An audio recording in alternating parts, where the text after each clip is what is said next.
ปุ้นที่ไม่หอมไม่เห็นกินกิน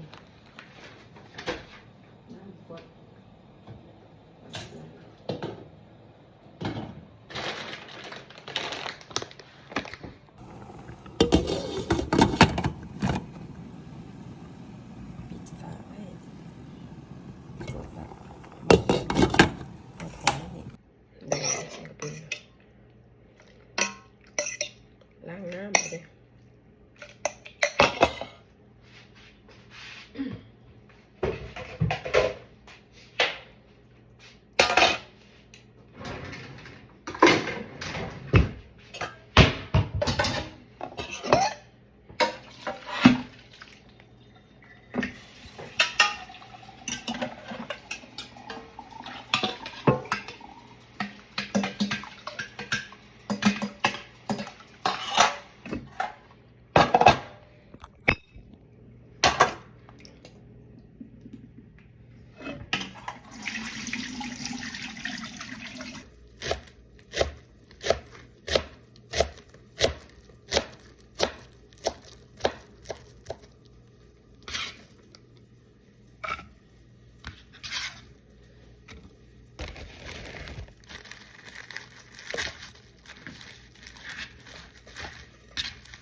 ปุ้นน้ำปน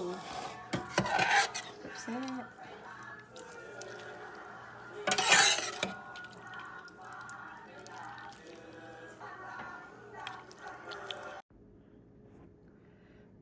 มันไหมกับปุ้นน้ำปลาแซ่บๆกัน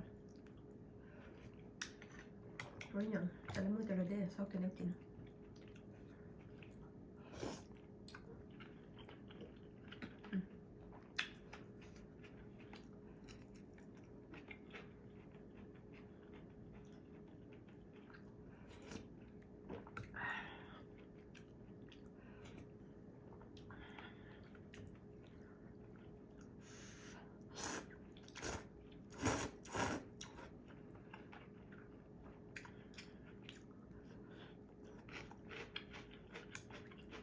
ชีวิตเมืองนอก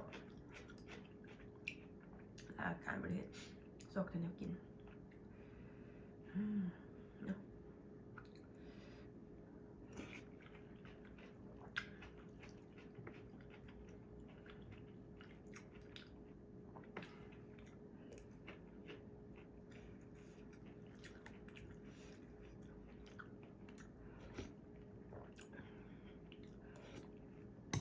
แต่ละมื้อแต่ละเดือน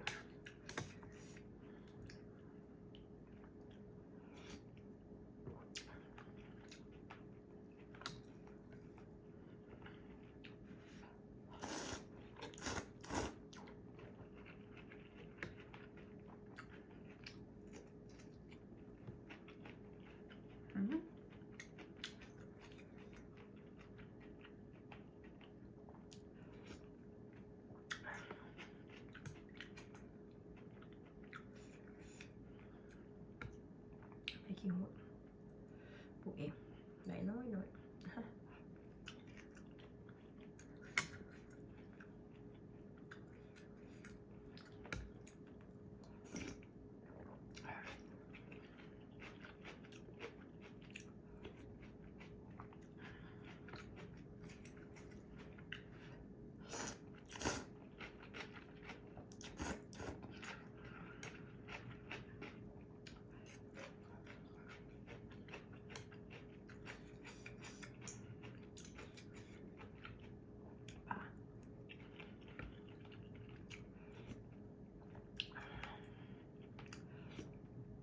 บายเจอกันคลิปหน้าเนาะ